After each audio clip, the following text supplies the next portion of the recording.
Good evening. We have an update from the Dominion Preservation Committee. There's 9 of us in the committee at the moment. Michael Wolfson, Doug O'Brien, Mike Monahan, Susie Juneau, Neil O'Brien, Gordon Dewis, Tim Cole, Stephen Norse, and myself, Sharon Odell.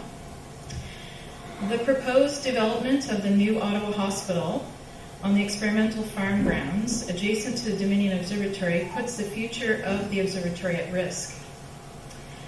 The observatory buildings are protected, historical buildings, but their environs are not protected.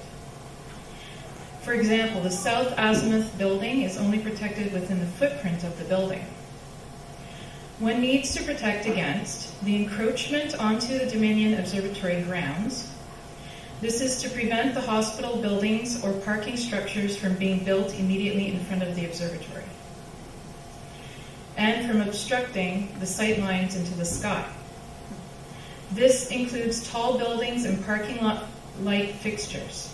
So, for example, the hospital site is supposed to, or was zoned for 30 stories, and could still be. There's also a worry of the encroachment of traffic flows that may cut too close to the observatory.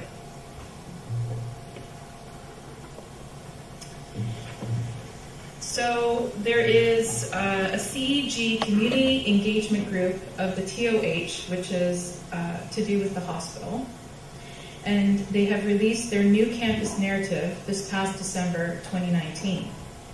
At this point, we simply want to inform RASC and the concerned public about the potential risks to the Dominion Observatory from this new TOH development by showing a few maps and aerial photographs here.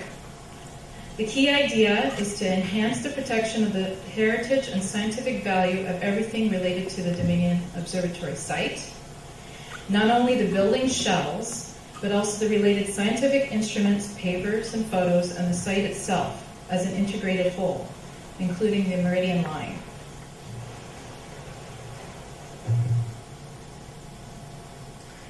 The city's zoning maps and the NCC proposal for the hospital boundaries do not align, and the hospital seems to be using the NCC boundaries as shown in the new campus narrative December 2019.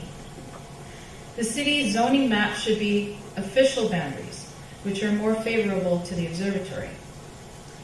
There is concern that the proposed height of the building will interfere with the observatory's view of the night sky. Outline of the Dominion Observatory area from the CEG, which you can see, I think, to my right,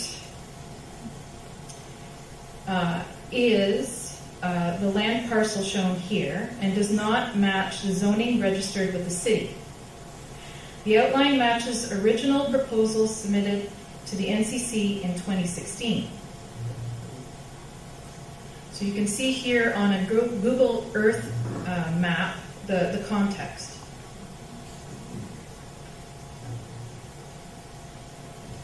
Here's an aerial photograph from 1946. The changes to the buildings are shown. Land near the building number 7 had approximately 20% removed in order to make space for the expansion of Carling Avenue. Building 8 was the North Azimuth building, and it was removed during the expansion of Carling Avenue, and it helped define the meridian along with the South Azimuth building. The white building attached to the south of the observatory was a solar heliograph, and it was demolished in 1970.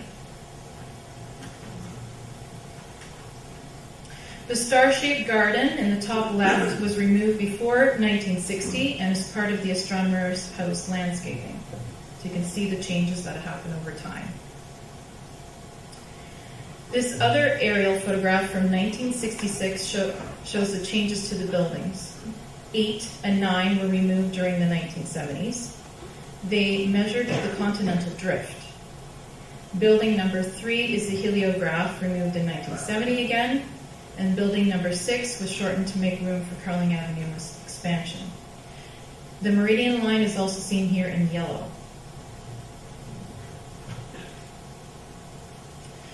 The alternate view of the site was also taken soon after the expansion of Carling Avenue in 1965. Just showing you again, another viewpoint.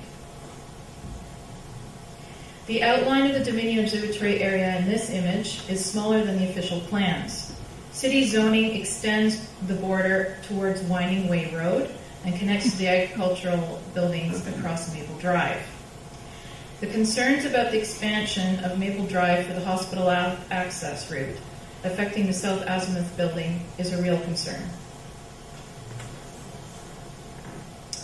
So, in conclusion, what's next? There is an active Dominion Observatory Preservation Subcommittee of the Ottawa chapter of RASC, which is us, engaged with the TOH and other key parties. We will keep the Ottawa RASC informed with these short presentations like this one as things unfold. Please stay tuned. Thanks for your attention.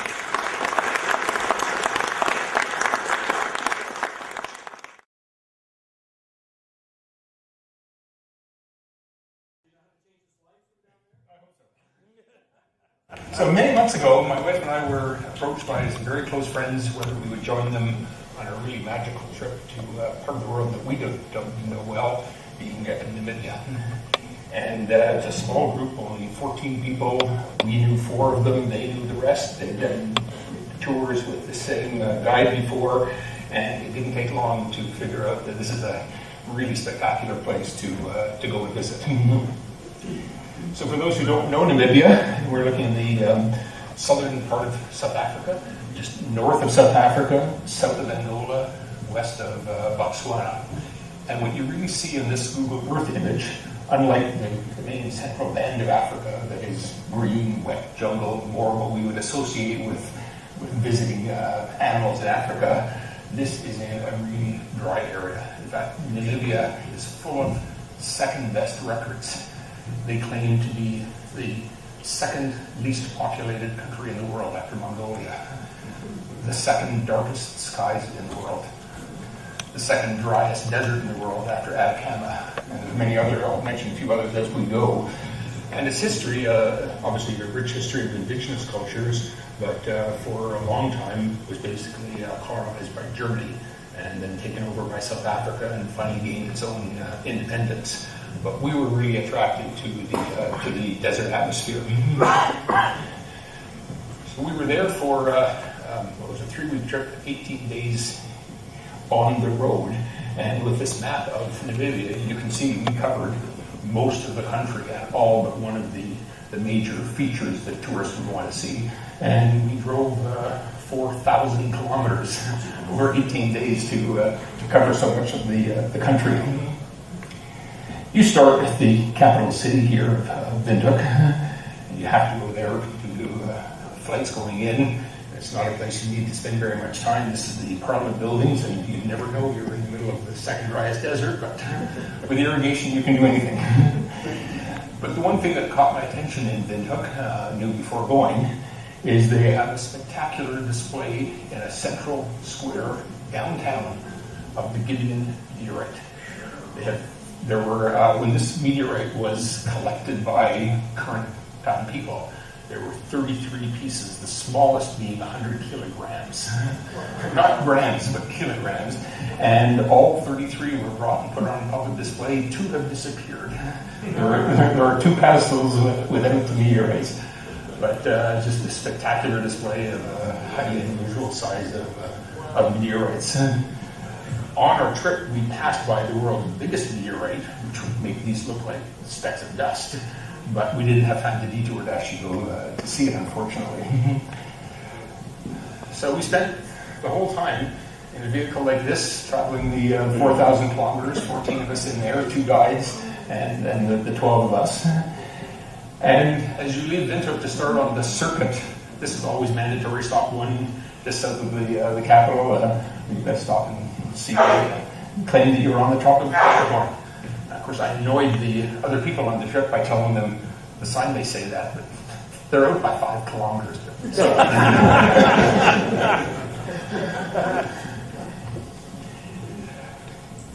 And many of the places that we went to were like this were game reserves. So these would be vast park areas with a perimeter fence, but you're free to completely drive, hike, wander anywhere through the game reserve, and they are just full of wildlife. So here we are by the entrance building and enjoying the ostrich.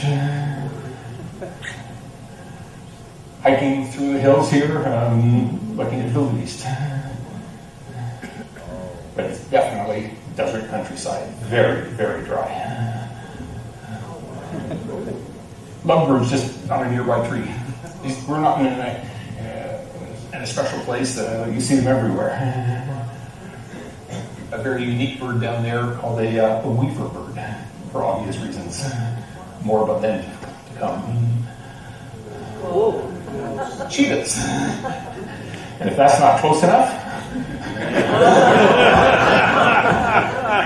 my quick reaction to these animals, they're just giant pussycats. They were purring beside our feet.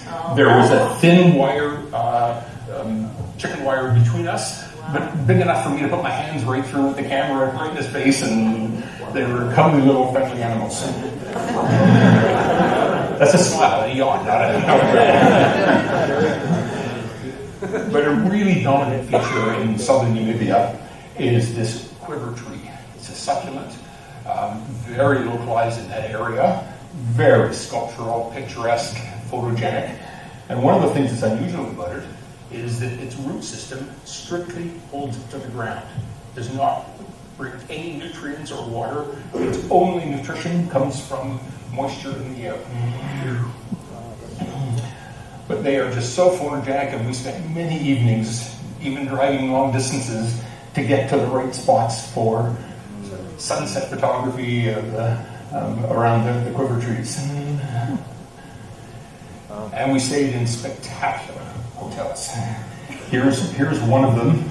Each of those little buildings along here is a hotel room, and then the central lodge for the dining room.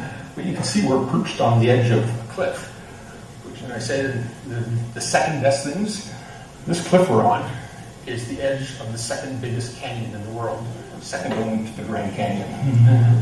So we're perched right on the edge of it, and that's the view out of the lobby of the hotel.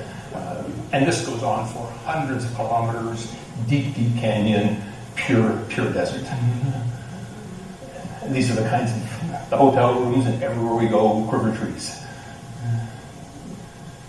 And we spent lots of time hiking along the edge of the ring. Here's another version of the weaver bird called social weaver birds. That's one enormous bird's nest with lots and lots of birds in it. And not just weaver birds. Here's a lovebird taking advantage of someone else's nest. We love the quiver trees. Now here's a Google Earth image of part of this canyon. It's called the Fish River Canyon. So our hotel is down here right on one little bay of the canyon. And we then went by vehicle and drove right down to the bottom of the canyon. And no photograph can tell you how steep it is, how rough the road is, how narrow. And the fact I even took this picture on the steepest parts, we were asked to get out of the vehicle while they continued down, and we would follow behind them. But they took us down. Halfway down the canyon, you hit a plateau. But now on the edge of the plateau, we can look down and see the remnants of the river. So this is a vast river that's obviously carved this whole canyon out of the landscape, and yet there's no water in it. It would take flood conditions for there to be water, except for the few little standing pools like that. But you can tell over time, that river has excavated this entire canyon. And a little quiz for you, test question, which I'll answer later. Where did all that sand go? So we continue down more roads. This one aptly named the Terror Pass. And we made it to the bottom, and there's Louisa swinging in the remnants of water down there. But let me go back to the hotel and just sort of point out the perspective here. Here we are in the second darkest skies in the world, pure desert, nothing on the horizon, looking south.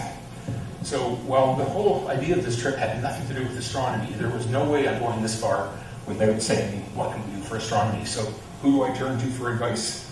Sitting right there, Mr. Paul. And said to Paul, quick, help me, how can I take advantage of this? And while he gave me specific advice, he also had that look in reading between the lines.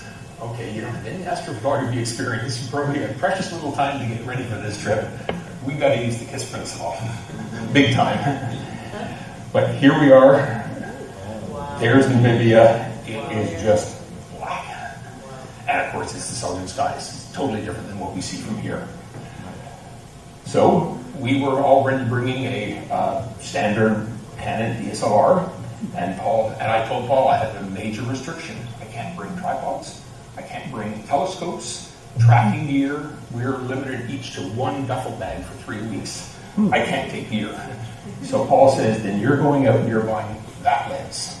So basically, ultra wide angle, fast, f2.0, fully manual, and you're simply going to set up the camera, aim it in the sky, focus, and click. And with this kind of setup, depending on where in the sky you're looking, you can run 25 to 30 seconds without any star trails, and in dark skies, get some great images. And of course, you need to bring a remote control. So we've got the camera, and then he said, in return for this advice, do me a favor. You've got to bring me back the data for a time lapse that runs the entire night in the southern sky. So it's got to be an interval longer. But I have no experience doing this. And this is sitting in the front of our hotel room, looking out over the canyon, and that's just a single shot, almost no image processing. That's what the sky looks like when you're in dark conditions like that. And of course, you can see here, there's two strange objects there that we certainly don't get to see in the northern hemisphere, and that's the large and the small Magellanic Clouds. So up north here, we're impressed that with our naked eye, we can just barely see the Andromeda Galaxy as a little smudge, but down there, these two things are massive, and they're there. And as the time of year we're there, they were there all night, and they dominate the night sky. So the two Magellanic Clouds, and the southern Milky Way, which is equally spectacular with all of the different colors and the nebulosity, the dark lanes through it all. And of course, you can't help but do this kind of landscape photography without having something local, being the river tree and my red flashlight. But back on the road, we got 4,000 kilometers to go, and we saw very little of this kind of asphalt. But this gives you a hint of what the countryside looks like in Namibia. Very dry, but not level, not sand dunes, and hot. Most daytime temperatures were 40 degrees, and you can just see the heat shimmering off that asphalt as the road disappears into the haze.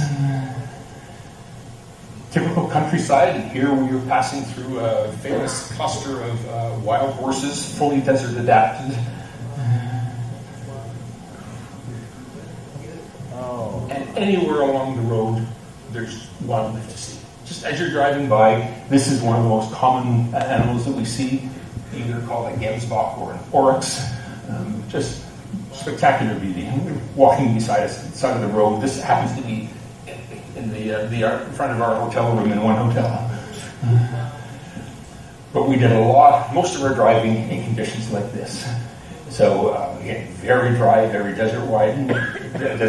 You can see here it's a 2-lane highway. You can see the 4 tire tracks. Look how wide it is. What no photograph can show you here is the washboard. The vibration here is intense. And cars drive anywhere from that fence line over to that fence line in an attempt to find the least bumpy route. It says it all. Close your windows quick.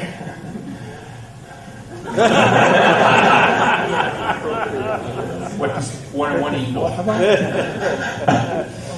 Oh, yeah. It's not if you have a flat tire, it's how many you'll have, how bad they are.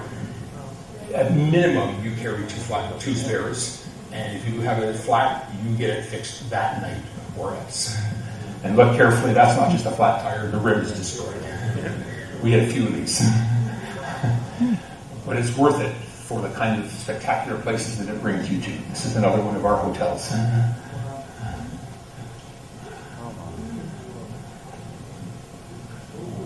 Someone got rain that day. We didn't. Horseback riding with their friendly little tiny zebra that followed it everywhere you went. And more breakdowns. Here we are in the middle of nowhere in the national park, complete overheat. The guy in the black shirt is simply the next car that came by and was courteous enough to stop and help us look. And it goes back to these vibrations. We had parts that had just fallen off the engine. Nothing you can do. He hooks up, he pulls all 14 of us in the van 40 kilometers to the park entrance. There's no mechanics, no garages. The park people say, we'll find something to see if we can help you. And 6 hours later, tearing apart the whole front end of the car, including re-welding, they put back the cooling system and on we go. Happened a second time. And this time we called the rental company and they said, no more local mechanics. We're sending a van over with mechanics from the dealer in Vintoken. We will fix it right. They were hours delayed because in their van, the passenger door fell off from the vibration. This is adding a seatbelt. And we are pushing to close. Just trying to get this stupid door back in the car. We ended up in 3 different vehicles over this trip. Our favorite saying is, we paid for an adventure, we got an adventure. Everyone just laid back and enjoyed it and go along with it. And lots of other hazards on the road. But you can see here, the landscape is starting to change as we move north along the coast. And here's another Earth shot. The distance here from our hotel, that is 60 kilometers. That is typical desert topography of Namibia. And there's the sand from the Fish River Canyon that has gone all the way down to the ocean, and picked up by strong currents, brought northwards, and wind has picked it out of the water and blown it back inland. And this is a dry riverbed that is trying to drain in this direction to the ocean and never gets there. Not only is it blocked by the sand dunes, it also, the water just all disappears into the ground, and these rivers often never make it to the ocean. But if that's 60 kilometers, what's the size of one of those little sand dunes?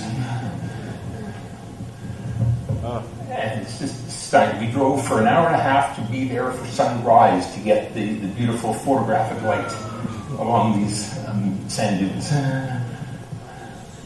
And we picked one and said, let's go walking.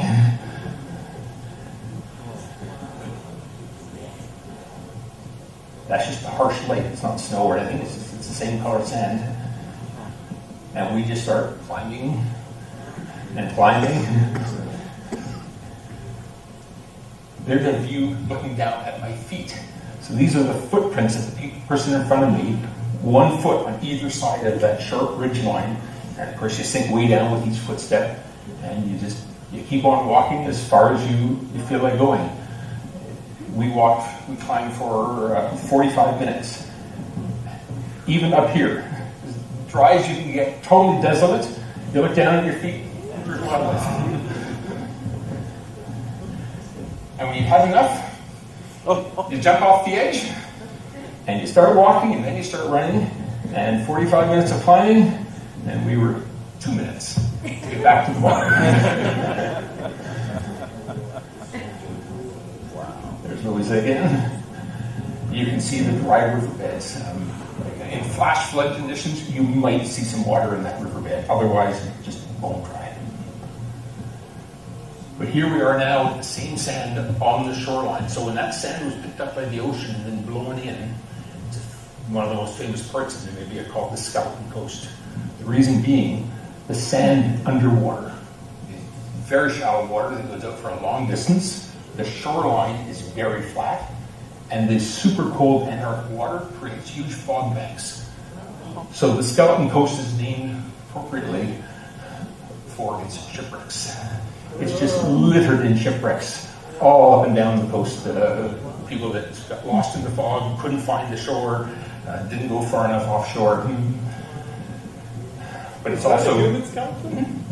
Is that a human skeleton? I think that was for the tourists. It makes a great picture. But also a breeding ground of flamingos. But back on the road heading to the next destination, here's the Namibian highway. Appropriate speed limit to go along with it. And beware of the elephants. This is probably the biggest danger to driving in the country. These warthogs are grazing on the side of the highway everywhere.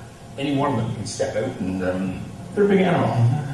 They're not elephants, but you wouldn't want to hit one. It makes a good lunch. At the bottom of the photo is, by me, the only photo I have that more accurately shows the washboard on all of these roads. That's what we're driving on all the time. These mounds of rocks are beautiful. And my challenge to you, which I know you won't get, is to try to find our hotel because it's in that photo. Here we are at the front entrance of the hotel. You look carefully, one of those rocks isn't a rock. There's the thatched roof of the main lobby. You wander through the rocks to your hotel room. That was our hotel room itself. And look at the little sticks on the edge. They were to give a little bit of privacy in the bathroom.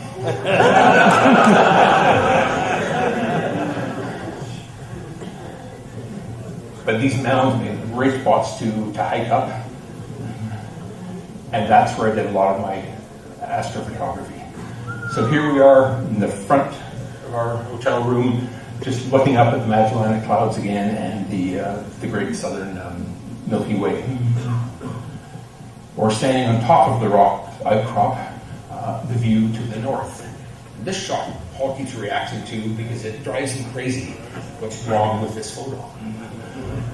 As you start to look through all the various stars, you suddenly see, oh yeah, there's the belt stars of Orion. But why is the sword going the wrong way? There's Orion upside down. And beneath Orion, there's the Pleiades. Taurus. Orion. So as you look north, all the same constellations. Just, they're not upside down. We are. For me, that's right way up. Chris, are these single shots? These are all single exposures, no stacking, virtually no image processing. They really duplicate what the night sky looks to the naked eye. They're not the typical astrophotography that is all enhanced and magnified. We'll come to some of that, but this is just what the night sky is like. From the top of one of these rock mounds. Now, the other thing that's special down there, here we are looking pure south. We've got the two Magellanic Clouds and the Milky Way, but far more dominant in the sky than this photograph makes it appear. There's the four special stars that make up the Southern Cross. It's so important because in the Southern Hemisphere, there is no pole star. Southern star, like we have the North Star. The South Galactic Pole is really in the middle of nowhere. If you want, there are four nearby constellations to help you find it. And there they are. If I were to go back, they're just nameless stars virtually. I couldn't find these constellations until I came home and got a star map out. And there's the South Galactic Pole. But those four stars of the Southern Cross are really, really dominant. And there's the constellation Carina. So Eta Carina Nebula here.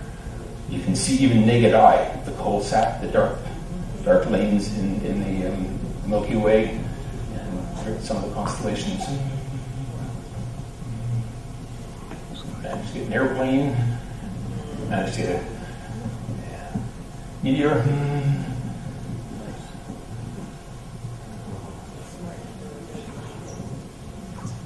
But back on the road. The main industry in the country is cattle farming.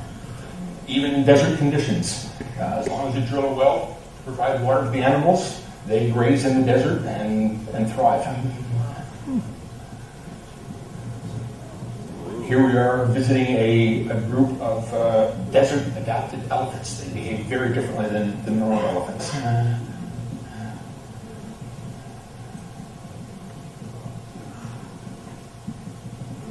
I like to call this flaps up. flaps down. It's hot out there. And they eat seed pods from these trees. So the elephant comes up, just shakes the whole tree.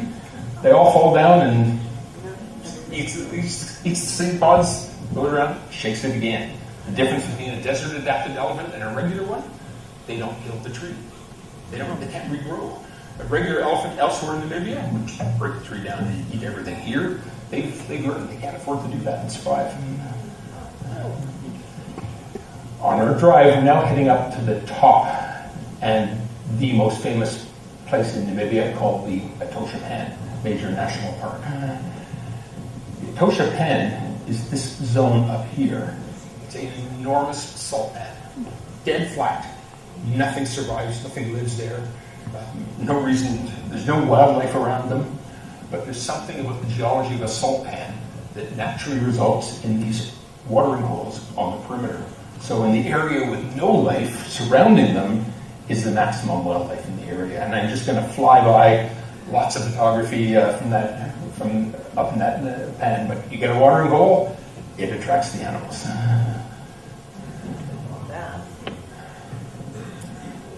If I were to stand any closer, there's no way I would even reach the bottom of that tusk. This is a monstrous animal.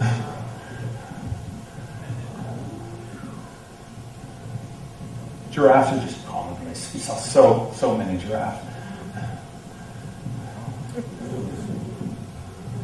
Little baby. Cheetah again.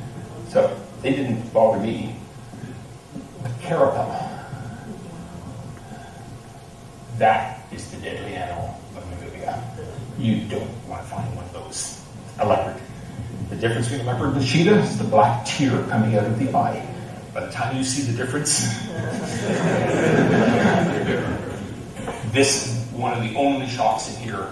There is a fence between me and it, and when we came up, it lunged at us with a growl, and the first guy he went to got toilet paper. It shook your whole body, the growl and the aggressiveness of that coming toward us. And it had been on my mind the whole time when I was doing photography on those rock outcrops. There's the possibility of leopards, but unlikely but not impossible. We were this close. This is not any special photography. This is just sitting right on the edge of our car and lions right on the side of the road. No, there's no fences. The leopard had a fence, and the first shot of the yawning cheetah had a fence. The chicken wire with my hand right through it. There's one other that is behind the fence. These are all animals right beside, on the side of the road, right beside our vehicle. We're in a completely open vehicle. You don't get out of the vehicle, but the animals are right there beside you.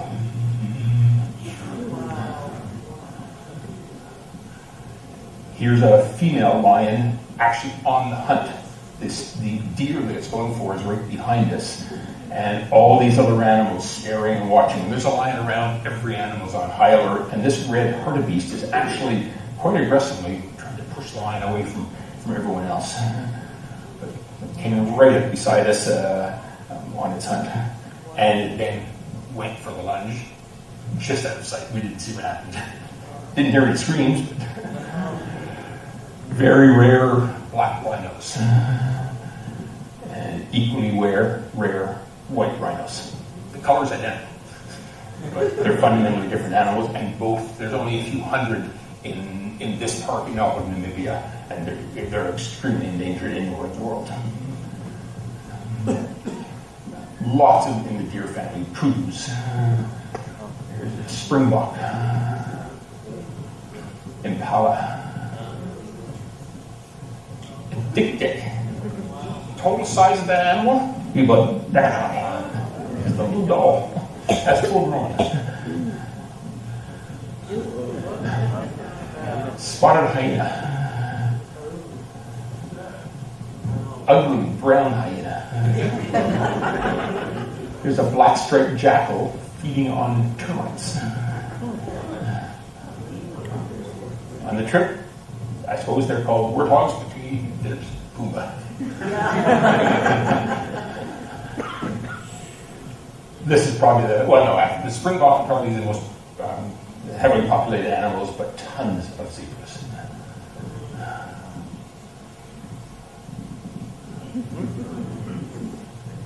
Don't stand behind one. We saw lots of that. Wildebeest, baboons, it's a hyrax. Probably the rarest, most elusive animal we saw on the trip. And for one of the 12 people, that photo, he had the same photo, was the highlight of the entire trip. It's a honey badger, elusive, vicious, nocturnal primarily, and there's actually two. There's the second one right there. Some people call it a spoon hornbill. To me, it's Zazu.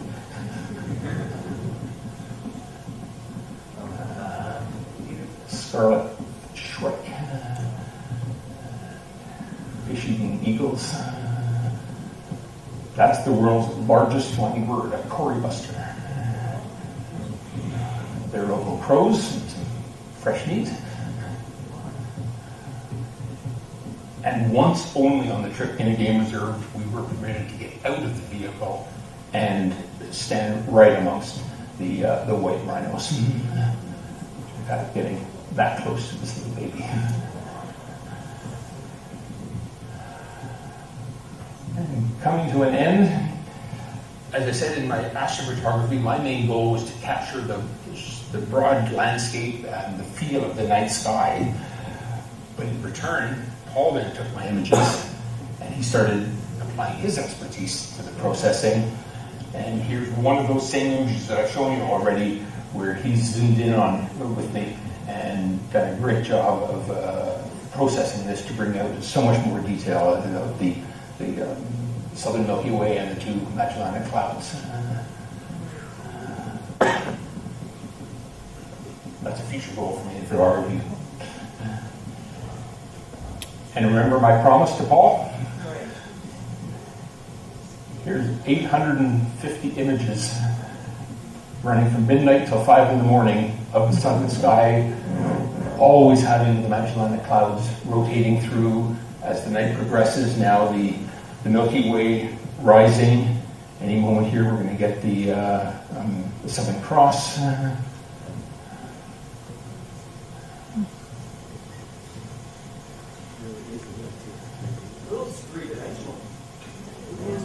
And daytime.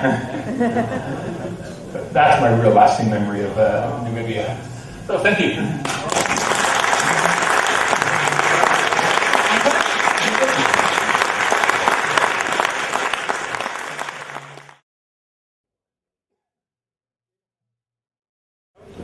Good evening. So I'm going to be talking tonight about the, if I can pronounce it correctly, Antikythera machine. You've probably all heard about Ptolemy and his model of the solar system. It was a geocentric model. People thought that everything revolved around the Earth. And in order to make that match the actual motions of the planets against the stars in the sky, they had to come up with models that involved not just circles, but circles within circles, called epicycles.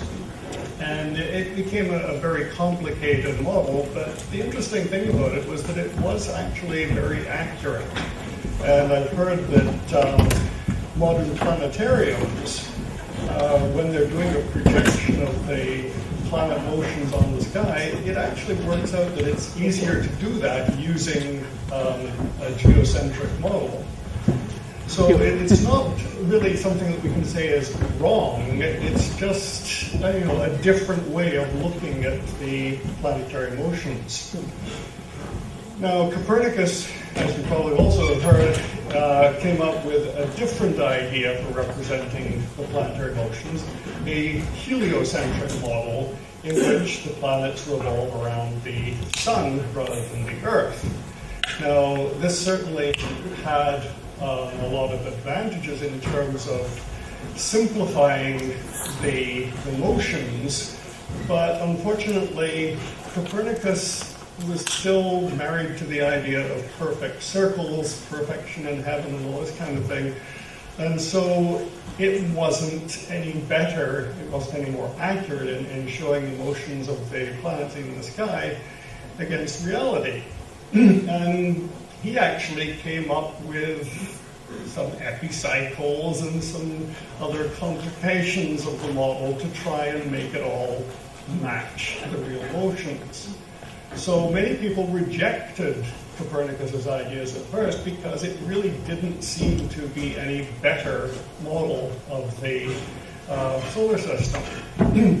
It wasn't until Kepler came along and introduced the idea of elliptical orbits, in which the planets don't even move at a uniform speed, rotational speed. They actually change their speed. When they're closer to the sun, they move faster. When they're farther from the sun, they move slower. And that finally did make a better and more improved accuracy in the model of our solar system. Now, this kind of thing is what I used to teach my students in high school. When we started getting into the idea of gravitation, I would do a kind of historical review of the models of the solar system. And frankly, it always bothered me. I wasn't really sure how these epicycles could actually simulate the performance of an elliptical orbit and non-uniform motion. You know, I could say it, I could read it in the book, and I could see all these, static diagrams on the page, but it just really didn't make sense to me. And the other thing that confused me was, when they did have all of these epicycles and confusion of circles within circles, how did they calculate all of these things without any modern computers? Well, I got the answer to these questions this summer, last summer, when I visited Greece. And my family and I went to a number of places around Athens and that big island, the Peloponnese. But the most fascinating thing for me was seeing the museum displays about something that was discovered near that little island of Antikythera, just near in between the Peloponnese and Crete. So what actually happened here was that there was a shipwreck. About 70 BC, there was a ship that smashed into this island, and the ship stayed down there for 2,000 years, and in 1900, some sponge fishers actually started finding some pieces of things down below. And they reported it, and the archaeologists came along and they dove for the pieces, and they started bringing up some amazing things. This was apparently a treasure ship that had been sunk, and there were a lot of things that were completely unique to this particular wreck.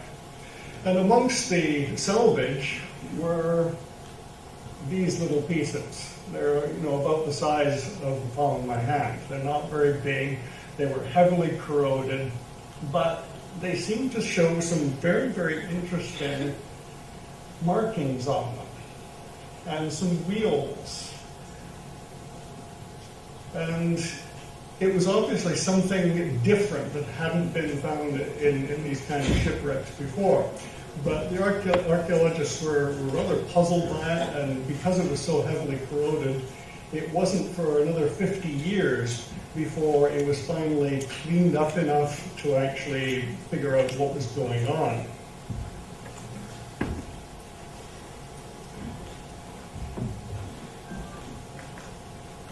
So I did find an article in the Scientific American, June 1959, when they finally come to the point where they could see a little bit more of the detail. So this is now a diagram of the cleaned pieces of bronze that they have found. And they found that there were gears as well as these wheels. And they could actually see and count the number of teeth on the gears.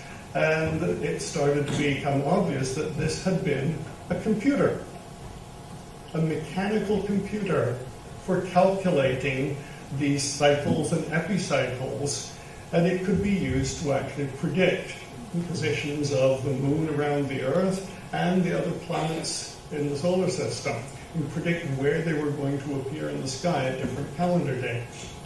They even managed to look at the settings and the markings on them and figured out fairly accurately that this device had last been used in the year 82 BC. That's what the date settings corresponded to in our modern terminology. So it matched fairly closely with the sort of guessed date of the wreck of 70 BC. So fairly close matchup there.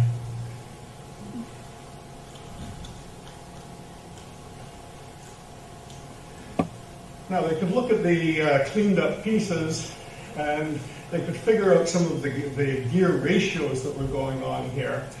So they could also see that it wasn't completely perfect either. They looked at some of the markings and found that they weren't exactly right, and it also had been repaired. There were some signs that some of the gears had broken at one point and had actually been fixed. Now, one example of the cycles that were built into this computer was something called, and I'm going to mess up the name of this one, Xyligmus cycle. You may have heard of something called the Saros cycle, which is a kind of repetition of eclipses of the sun and the moon. And that repeats, but not in the same place.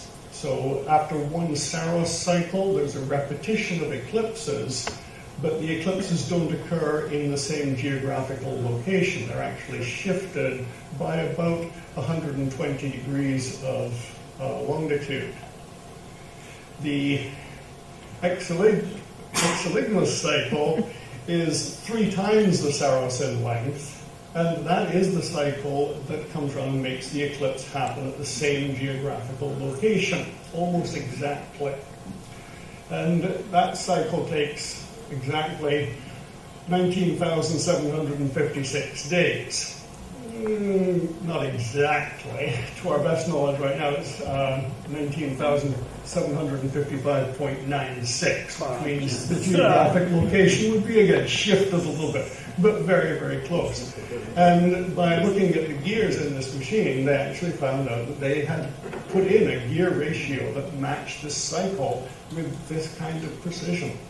So it really showed not only did they have the technology and the design capability of putting gear ratios like this, but they also knew about this 54-year cycle, and so must have had a long history of collecting astronomical observations of eclipses in order to recognize that this cycle was taking place.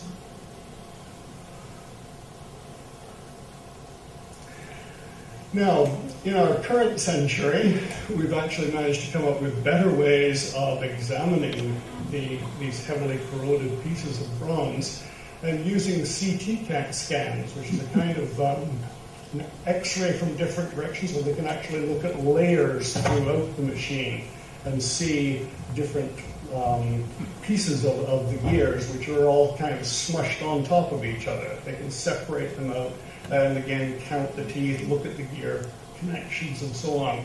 So they've been able to figure out a lot more about the device.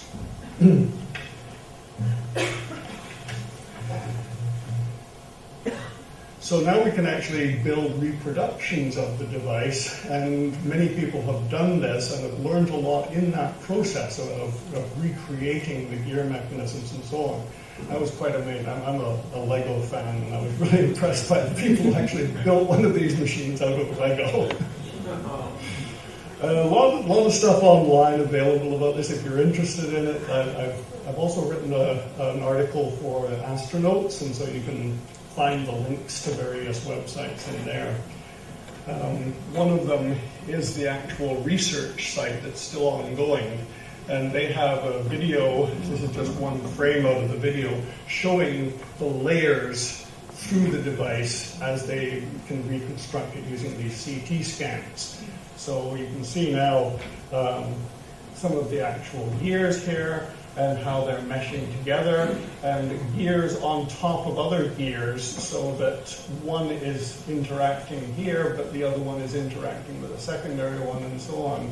And this is how they can actually reconstruct what all of the gear ratios were and how fast each wheel would have been turning relative to the others, and calculating the various orbits and movements of the planets.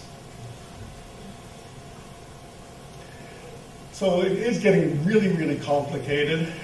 One thing that I was very particularly interested in was this non-uniform motion.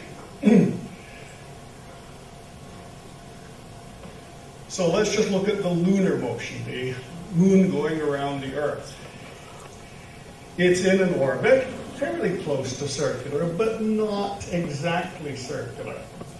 And we hear a lot in the news these days about supermoons, you know, the full moon that's going to be closest to the Earth because of the elliptical orbit, and so it's going to look bigger there. Well, it doesn't look very much bigger. If you actually go out on the night of a supermoon and look up, now it's a full moon.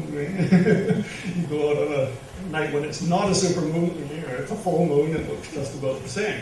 There's really not a lot of visual difference between the size of the moon because of its elliptical orbit. However, it does make a difference in terms of the orbital speed. It's not moving at a constant rate. Now, if you're a really avid moon watcher, you'll note this has the effect of this libration of the moon. It seems to wobble back and forth because its rotational motion doesn't match the orbital motion around the Earth, not exactly.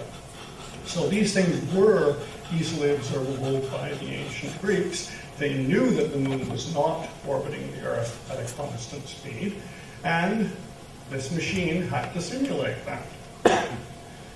So they actually did build a mechanism to make the moon pointer on this mechanism move at a non-constant rate. And it was kind of interesting that they could do this using a set of two gears that were not meshing with each other, but they were interacting through a pin sticking up through a slot in one of the other gears.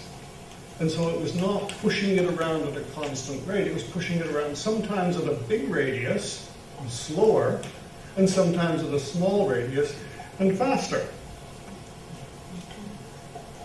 I was really, really happy to find I could buy one of these. I picked up a souvenir. I have it with me if anybody wants to have a closer look and a hands-on look at it. I'll stick it around after the meeting for a little while. But this was the loveliest souvenir I picked up, and it shows two moons for illustration purposes. The real machine would have only shown one, but this one has a darker tarnished moon on a smaller gear underneath here. That's moving at a constant rotational speed.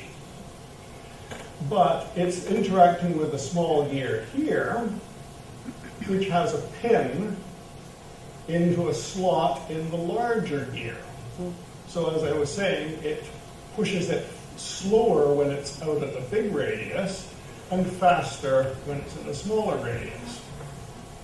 And so that interacts with the upper gear on this one, which is connected to the pointer, and so this moon sometimes goes faster than this one and sometimes goes slower. So can we have the video? Click it again, Richard. There we go. So watch the different pace of those two moons.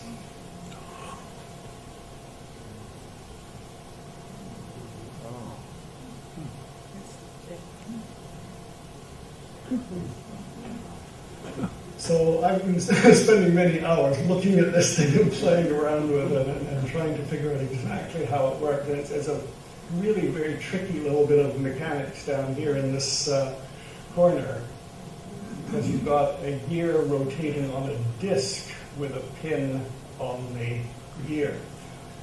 So it only makes sense if you really, get your hands on it, take a close look, and play it around back and forth.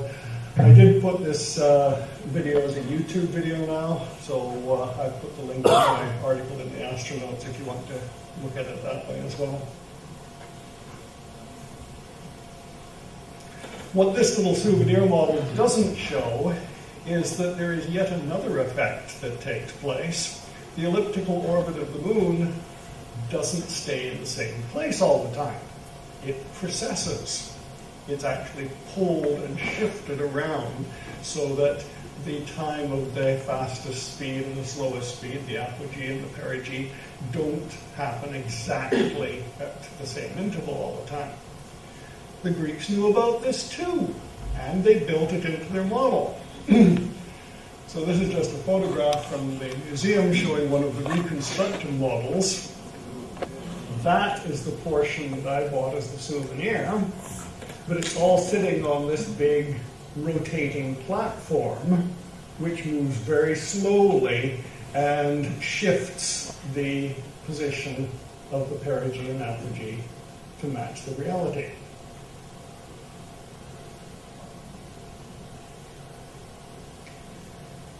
So this one find, this one archaeological artifact, really has a lot of interesting implications about the history.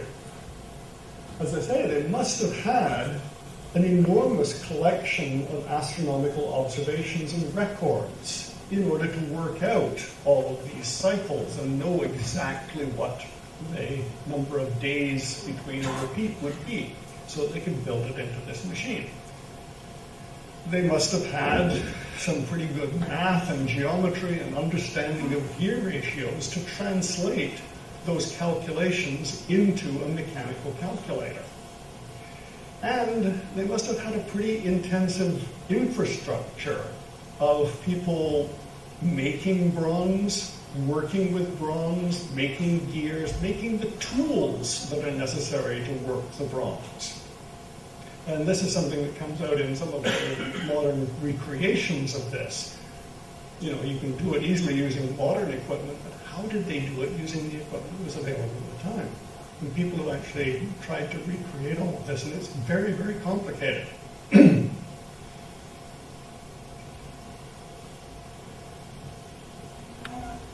However, von Daniken in 1968 wrote a book about Chariots of the Gods, and he claimed that this machine was evidence that the Earth had been visited by extraterrestrials with great advancement, and they'd given humanity their technology.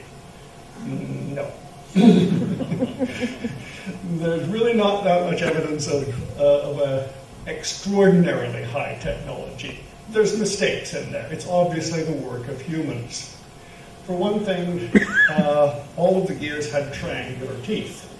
And if any of you know anything about real gears these days, the teeth are not triangular. It's not the best method of making the energy transfer from one gear to another.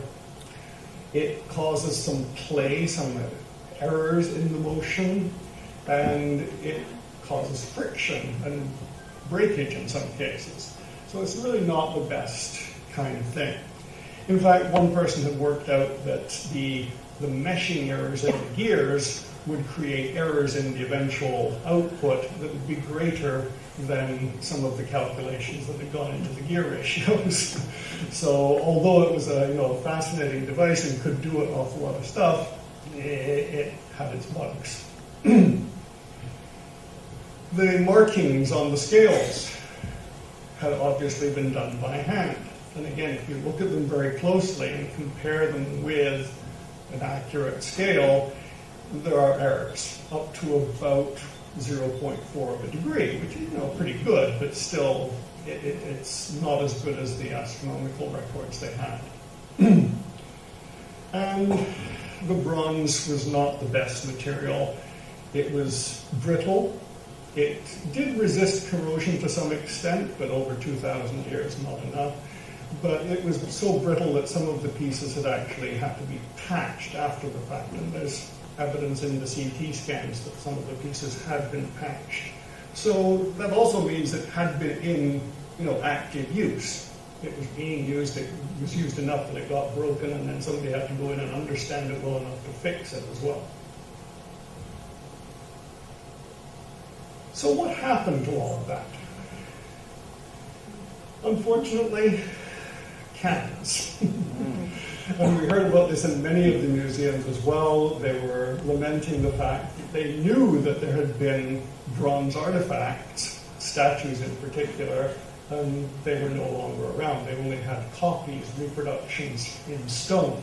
And they said what happened to a lot of the bronze was cannons.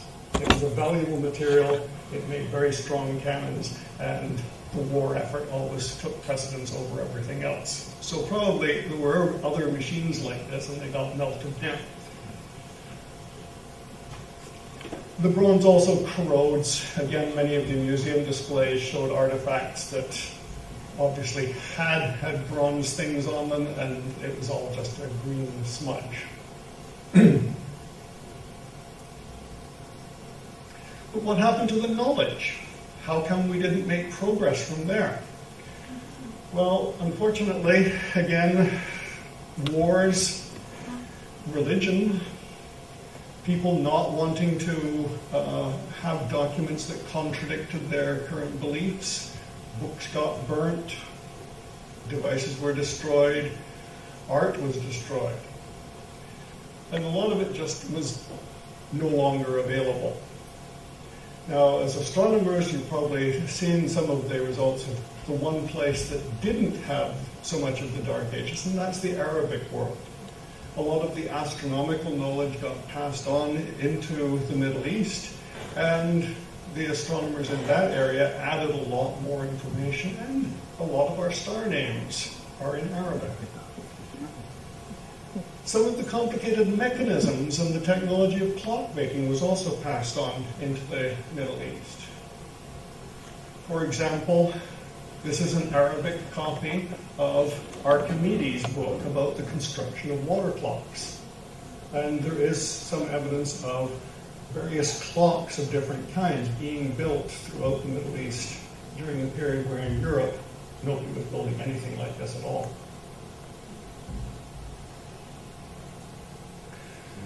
So now, as I say, people have been able to understand the machine well enough, and we do have the ability to rebuild this machine. And this is approximately what it would have looked like. It was in a wooden box. It had these bronze plates with markings around on the dial and needles showing direction. We don't know exactly how the planets were shown. There was another display in the museum speculatively showing how the planets might have appeared on a different scale. So people are still working on this as a research project ongoing. We're still trying to figure out things that might have been missing and can we reconstruct it from what's still there. So it's a fascinating story, a fascinating device, and I certainly highly recommend it if you're in Greece, in Athens. There are 2 museums that are full of displays about this kind of mechanism. This is not so great for use on the screen, but as I say, if you look in Astronotes, I do have links to other places where you can get more information. Well, thank you very much.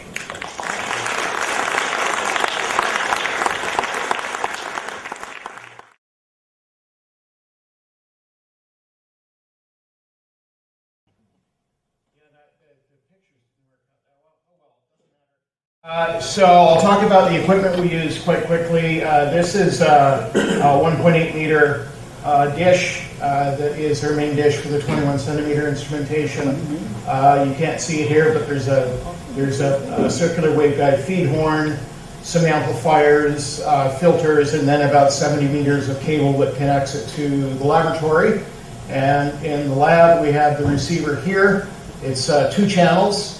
So when the sky map that I'm going to show you was made, we simply fed a duplicate signal into the 2 channels of the receiver, which actually improves the signal to noise ratio ever so slightly because you're getting two independent observations of the same phenomenon. So you get a little bit of an improvement. So what is it that we're actually doing? We're measuring, we're taking spectra of the sky over the galactic range of the hydrogen line. So roughly plus minus 160 kilometers per second in Doppler. And this is what one of the raw spectra looks like. You know, the axis isn't even labeled particularly interestingly here, but this shows you what the raw data looks like. There's a chunk of radio frequency interference right there. That's actually an artifact of the precision clock that we use. It runs at 10 megahertz, and this is the 142nd harmonic of that, which shows up quite nicely in our data. So later on, we remove that. That's the hydrogen line right there in this particular part of the sky. I think this was this was taken around 20 o'clock LMST, a declination around plus 50. So, you know, higher in the sky a bit. What we do, we chop it off here, and we also do some other things to the data. So here's what the same sort of thing would look like after the spectra has been processed, or the spectrum has been processed, or one of the spectra. We blocked off the edge roll-off that was the blue lines in the previous image. We removed the slope. I don't know if you notice that there's a distinct slope to the spectra. That's an instrumentation artifact, which is pretty much constant throughout all the measurements we take. So that has to be removed to get a better estimate. We removed that little chunk of RFI right there. It's more or less down in the noise there. And then we convert this into a very, very rough temperature estimate based on what we know about the character of hydrogen across most of the sky. So then what do we do? One more. Yep. Then we make one of these. So for each of those spectral records, we calculate the total power across the entire record after we've done all of those corrections and so on. And then we plot it in a grid with colors representing the apparent brightness more or less. So that's what we have here. So this was roughly 5 or 6 months worth of data with the single polarization instrument. And about 2 months ago, we upgraded the instrument to dual polarization and slightly better low noise amplifiers. So what we hope to do is I'll have another talk maybe in another couple of months where we have the same data but recorded in two polarizations, which increases the sensitivity because you're basically looking at twice as many photons, more or less. So I know Rob was complaining at me that the RA axis was in the wrong direction, and I haven't fixed that yet. We can basically see up to about plus 70 with our instrument, maybe plus 75, and down to about minus 35, which if we were on the ground would be quite close to the horizon, but we're up on a roof. We're about 10 meters up, and that actually improves the amount of horizon we can see. So we actually do have coverage all the way down to about minus 35 here. We may be able to push it up to plus 75 as well. So you can see what the sky looks like in hydrogen. The brightest parts are, no big surprise, the galactic plane. Up around here in Cygnus, it happens to be particularly bright. And surprisingly enough, and I remember when I first read about this, it's actually not as bright towards the galactic center. That was, I'd read about it, but when you actually see it in the data, where down here, it actually starts to dim a little bit. And you actually see it in the data, it's kind of neat. So the dual polarization work probably be ready in a couple of months, and we'll have even more detail in this. The gridding here is roughly 5 degrees on the side, and I use a bunch of techniques to produce this. like Gaussian interpolation and so on, to produce a reasonably nice image.